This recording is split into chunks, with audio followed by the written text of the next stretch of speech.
저는 목회를 하다가 가끔 제가 성도들에게 티켓을 과잉 판매하는 것이 아닐까 하는 생각을 할 때가 있습니다. 과잉 판매라 하면 실제 좌석의 숫자보다도 더 많은 티켓을 판다는 뜻입니다. 콘서트의 자리가 500석인데 만일 1000장의 티켓을 판다면 그건 과잉 판매하는 것입니다. 그 과잉 판매한 티켓을 사람들이 갖고 있는 한은 문제가 되지 않습니다. 그런데 그 콘서트를 보기 위해 몰려든다면 그때 이 과잉 판매한 문제가 드러나게 될 것입니다. 왜냐하면 사람들의 티켓 숫자보다도 좌석의 숫자가 적기 때문입니다. 왜 목회를 하다가 과잉 판매를 할 수 있다고 생각하느냐? 실제 하나님의 약속보다도 부풀려서 선전을 하게 되지 않을까 하는 생각입니다.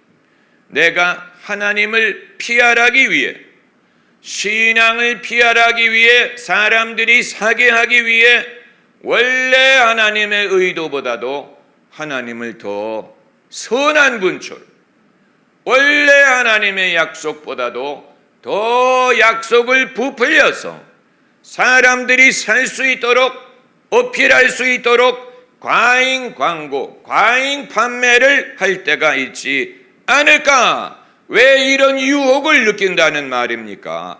안 믿을 것 같으니까.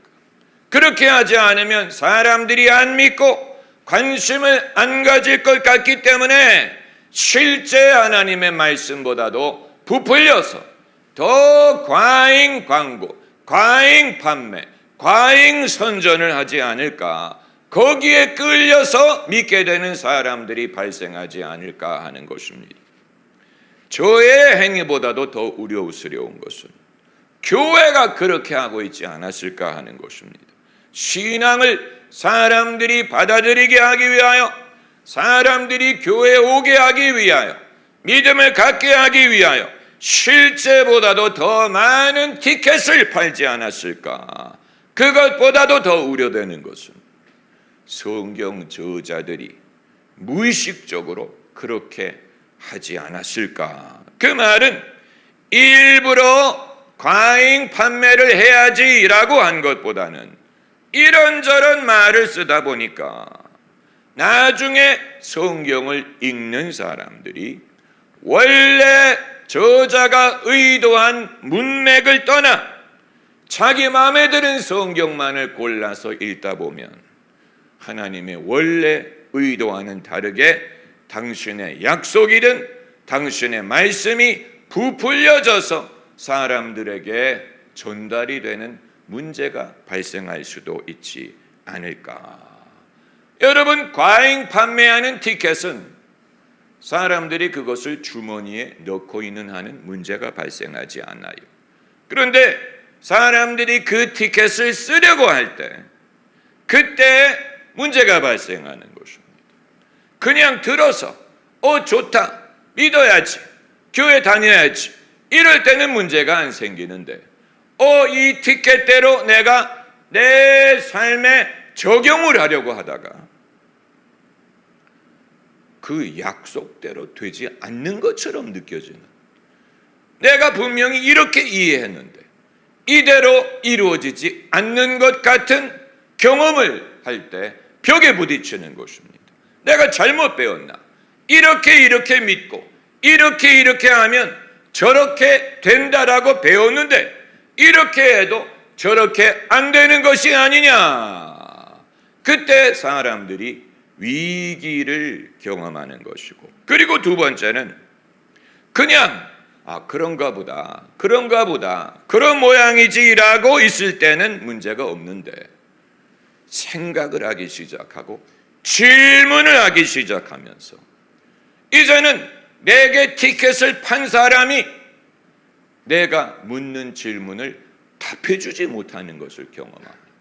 내게 티켓을 판 사람이 이런 거예요, 이럴 거예요 라고 해서 샀는데 내가 그 티켓을 받고 드는 질문을 그 사람이 답해주는 것 같지 않고 그냥 믿으세요, 그냥 믿으세요. 이런 식으로 하게 되면 여러분, C.S. 루이스가 원래 1차적으로 티켓을 판매한 사람이 아니고 1차 판매자에게 티켓을 산 사람이 벽에 부딪혔을 때 그 벽에 부딪힌 사람의 질문을 답해준 사람이 C.S. 루이스였어요.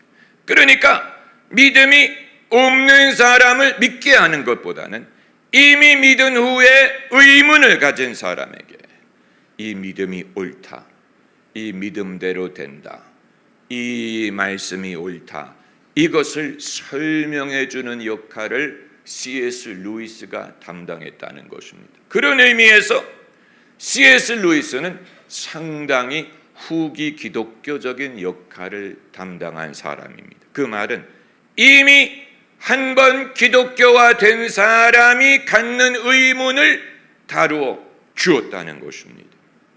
여러분, 대한민국에 기독교가 폭발적인 부흥을 했을 때, 그때가 언제냐면 1차로 티켓을 판매했던 때입니다. 많은 티켓을 팔았어요. 많은 사람들이 사갔어요. 그래서 교회가 폭발적으로 부흥을 하고 기독교인들이 많아졌어요. 그런데 이후에 이게 과잉 판매한 것이 아닐까라고 벽에 부딪히는 사람들이 발생한 것입니다.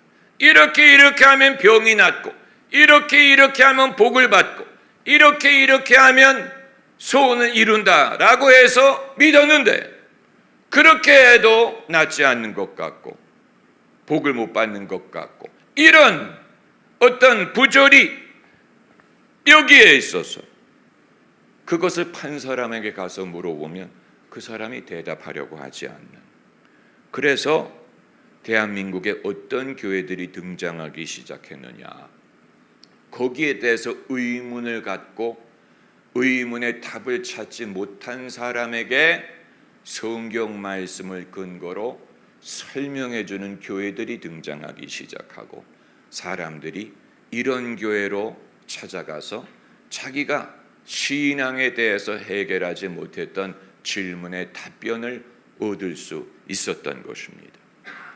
여러분, 제가 이전에 했던 목회에 그런 면모가 있었다는 사실, 제가 원래 의도한 게 아니었어요.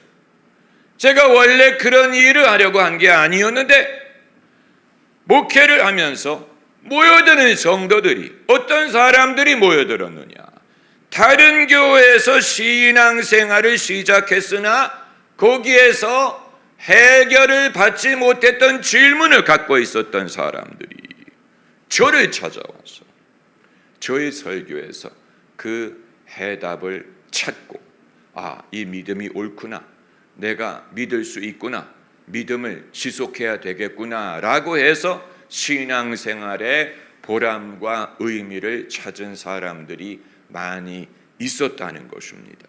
그 의미에서 제가 했던 목회의 의미와 보람이 거기 있었던 것, 제가 원래 그걸 의도한 건 아니었어요. 원래 제가 그런 것을 하려고 한 건 아니었지만 몰려드는 성도들과 여러 가지 영적인 필요에 의해서 하나님이 그런 말씀을 주셨고, 그 말씀을 들을 필요가 있었고, 그것을 통해 신앙이 정당하다, 옳다, 내가 신앙을 가질 수 있다, 내가 헛되이 믿는 것이 아니다, 이런 식으로 믿음의 보람과 의미를 찾는 성도들이 많이 있었다는 것입니다. 그런데 여기에 이 한계는 신앙에 대한 의문을 해결하는 것까지는 좋았는데 거기에 머물러 있더라는 것입니다. 이제 해결했으니 이 상태에 머물면 되겠지. 그리고 믿음을 활성화시킨다든가, 애초에 의문을 가질 때에 멀리서 봤던 뜨거운 신앙, 성령의 역사, 뜨거운 기도, 여기에 대해서 내가 굳이 그쪽으로 가야 돼라고 생각하고 머무는 사람들이 많이 있었다는 것입니다. 여러분, 교회가 성도들에게 과잉 판매를 한 것이 아닐까에 대한 답변이 오늘 본문에 있습니다. 본문 2절에 내 아버지 집에 거할 곳이 많도다. 영어로 하면 In my father's house are many rooms. 이걸 약간 의역하면 In my father's house are many seats. 과잉 판매를 한 게 아니에요. 의자가 100개밖에 없는데 표를 200개 판 게 아니고, 표를 200개 팔았는데 아버지 집에는 의자가 10,000개가 있는 거예요. 오버부킹을 한 게 아니고 아직 언더부킹을 한 상황. 언더부킹. 비행기의 좌석 수에 비해 표를 많이 팔면 오버부킹이 되고 적게 팔면 언더부킹이 되는 것처럼 하나님의 나라가 그렇습니다. 하나님의 나라에는 거할 곳이 많다. 많다. 이 결혼잔치의 비유를 보면 알 수 있어요. 결혼잔치의 비유에 왕이 자기 아들의 결혼잔치를 예비하면서 사람들을 초청하지 않습니다. 그런데 초청한 사람들이 오지 않으므로 어떤 결과가 발생했습니까? 언더부킹이 된 거예요. 빈자리가 남아있는, 빈자리가 남아있는, 빈자리가 더 많은 티켓을 판 게 아니고 오히려 티켓이 아직 다 안 팔려서 빈자리가 남아있는, 그래서 사람들을 불러다가 빈자리를 채워야 되는. 여러분, 이것은 숫자만을 말하는 게 아니에요. 의자의 숫자라든가 빈 공간이라든가 이것만을 말하는 게 아니고 하나님의 능력, 하나님의 선하심, 하나님의 사랑, 하나님의 너그러움, 이 모든 면에 있어서도 마찬가지. 원래 하나님의 선하심보다 더 선한 분처럼 우리가 광고한 게 아니고 하나님의 그 선하심을 어느 누구도 다 깨닫지 못하고 다 믿지 못하고 다 누리지 못하여 언더부킹의 현상이 발생하고 있는, 하나님의 능력을 우리가 넘어간 게 아니고 그 능력을 우리가 다 경험하지도 못하고 믿지도 못하고 누리지도 못하고 아직 누려야 될, 경험해야 될, 맛봐야 될 하나님의 능력이 많이 남아있는 것입니다. 모든 면에서 하나님의 선하심, 하나님의 선하심이 여기라고 한다면, 그 수준이 여기라고 할 때 우리가 그걸 초과한 게 아니고 우리는 아직 이 밑에 있다는 얘기. 얼마나 선하신지를 우리가 다 알지 못한다는, 안다고 생각하는데 우리가 오버한 게 아닐까 염려하는데 우리가 상상하는 것보다 하나님은 훨씬 더 선하신 분인데 모든 선한 선물이 하나님으로부터 내려온다고 했는데 그 선한 분량을 우리가 다 헤아리지도 못하고 있는 것입니다. 그 크신 하나님의 사랑 말로 다 형용 못하네. 하늘을 두루마리 삼고 바다를 먹물 삼아도 그 크신 하나님의 사랑 다 기록할 수 없겠네. 우리가 날마다 부르는 찬송가이기 때문에 진부하다라고 생각하는 분들이 계실 거예요. 약간 좀 오버하는 가사 같다. 이게 바로 오버하는 가사처럼 보이는 가사예요. 무슨 아무리 뭐 하늘을 두루마리 뭐 바다를 뭐 이런 식으로 뭐 그런 식으로까지 말할 필요가 있을까? 그러나 여러분, 이게 진리.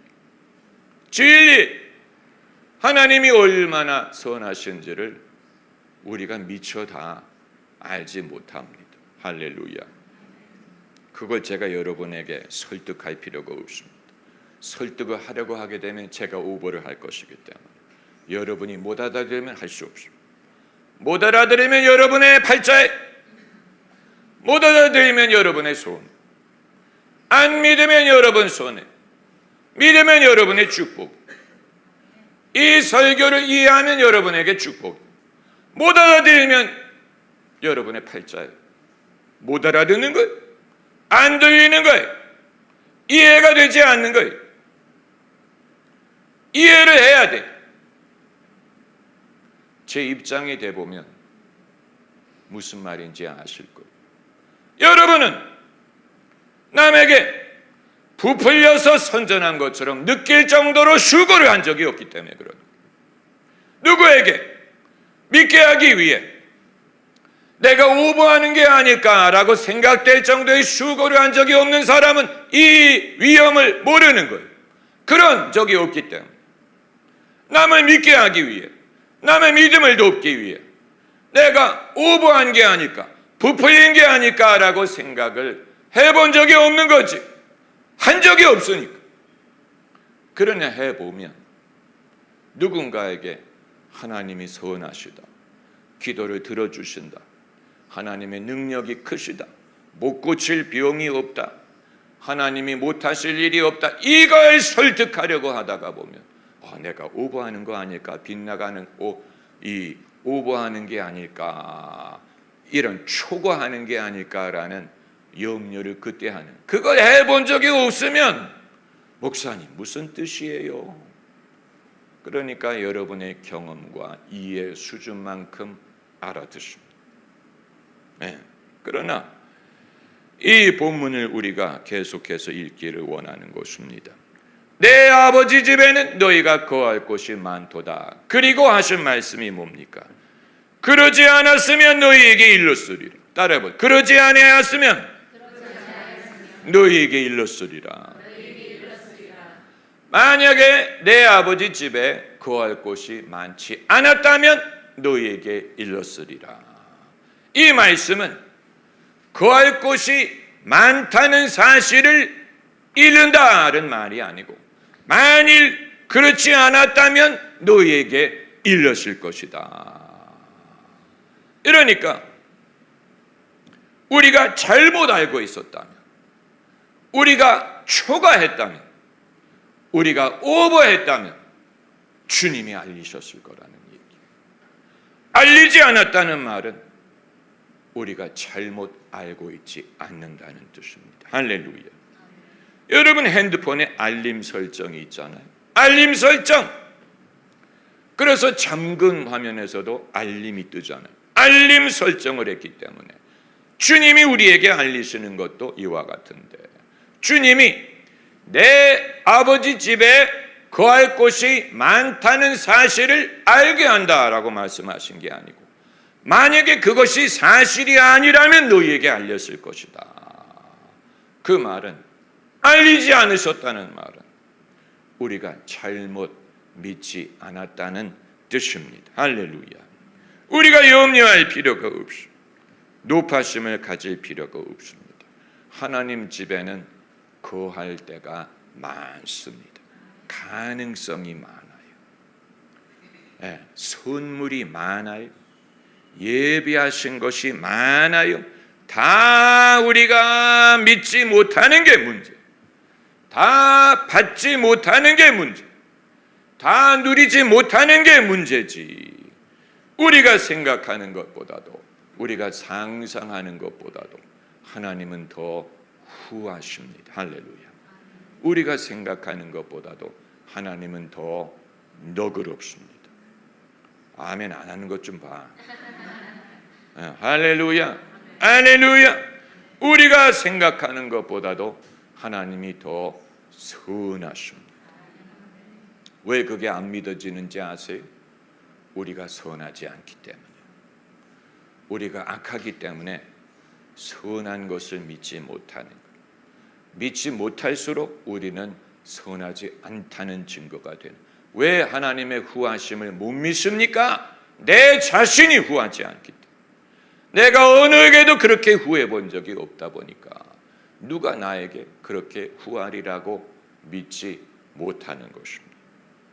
그러므로 우리의 의문을 해결하는 차원에서 신앙이 머물지 말고 아직 얻지 못한 것을 얻는 방향으로 우리가 나가기를 힘써야 됩니다. 자기의 의문을 해결하는 차원에서 신앙생활하는 사람은 해결하면 그것으로 족하게 여긴다는 거예요. 이제 해결받았어. 이제는 의문이 사라졌어. 이제는 내가 믿음을 가질 수 있게 되었어. 그것으로 좋게 할렐루야 거기에 머물려고 하는데 여러분 언제 하나님이 우리의 의문을 해결하기 위해 오셨다는 성경 구절이 있습니까? 우리의 의문을 해결하는 것이 목적이라면 믿음이 필요 없죠. 그냥 설득하고 이해하고 공부하면 되겠죠. 책을 읽음으로 믿음을 가질 수 있겠죠. 그러나 하나님이 약속한 땅을 얻기 위해서는 책을 읽어서 되는 게 아니고 적극적인 믿음이 필요합니다. 적극적인 기도가 필요한 것이고 믿음의 실천이 필요한 것입니다. 할렐루야. 이것은 하이 에너지를 필요로 합니다. 하이 에너지. 하이 에너지의 반대말은 로우 에너지 아닙니까? 의외로 로우 에너지의 신앙생활을 익숙한 사람이 많아요. 로우 에너지. 제가 늘 여러분을 권고하는 것이 로우 에너지에서 벗어나라는 것이 아닙니까? 뜨겁게 기도하려면 하이 에너지가 필요해요. 성령의 은사를 경험하려면 하이 에너지가 필요해요. 귀신을 쫓아내려면 하이 에너지가 필요해요. 병자를 고치려면 하이 에너지가 필요해요. 물 위를 걸으려면 하이 에너지가 필요해요. 내 믿음을 사용하려면 하이 에너지가 필요해요. 하나님의 능력을 경험하려면 하이 에너지가 필요해요.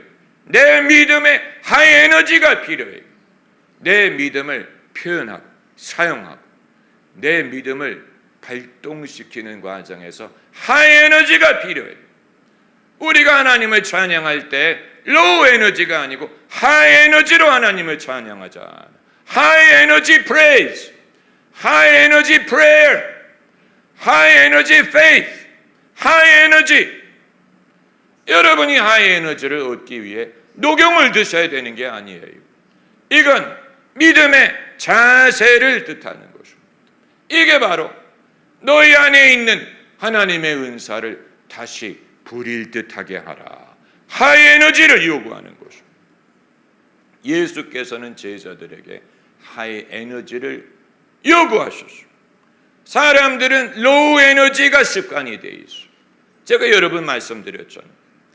뛰는 것보다는 걷는 것을 선호하고 걷는 것보다는 서는 것을 선호하고 서는 것보다는 앉는 것을 선호하고 앉는 것보다는 눕는 것을 선호하는 것이 인간. 그것이 인간의 디폴트. 하이 에너지라는 것은 걷던 사람이 뛰는 것, 천천히 뛰던 사람이 속도를 높이는 것. 이게 하이 에너지. 땀이 나고 힘이 들 에너지가 필요해. 적극적이에요. 능동적이에요. 그것이 인간의 하이 에너지로 끝나는 것이 아닙니까? 아니에요. 빠른 속도로 달리는 버스에 뛰어오르기 위해서는 나도 달려야지. 요즘은 그런 일이 없지만 옛날에 시내버스를 탈 때는 출발한 시내버스에 달려서 올라탔어야 했어요. 열차가 출발했는데 내가 뛰어서 올라타야 될 때가 있죠. 그럴 때는 하나님이 움직이시기 때문에, 성령이 움직이시기 때문에 나도 움직여서 올라타야 돼. 여러분, 움직이는 법을 우리가 배우자는 것입니다. 우리의 영적으로 움직이는 법, 속도를 높이는 법, 에너지를 내는 법. 내가 에너지를 내므로 그만큼 더 하나님의 큰 역사를 내가 감당할 수 있고 수용할 수 있고 기대할 수 있고 경험할 수 있고, 그리하여 내가 원래 생각했던 것보다 하나님은 더 많은 것을 예비하고 계심을 발견하게 되는 것입니다. 할렐루야. 여러분, 이건 저를 위해 제가 주문하는 게 아니고 여러분의 혜택을 위한 거예요. 이렇게 함으로 여러분이 혜택을 입는 거예요. 여러분 좋으라고 하는 거예요. 우리가 하이 에너지 신앙을 가짐으로 우리 자신이 혜택을 얻고 이전에 몰랐던 능력을 맛보니 기쁨이 넘쳐요. 할렐루야, 할렐루야, 할렐루야. 우리가 손을 높이 들고 올소이다, 올소이다.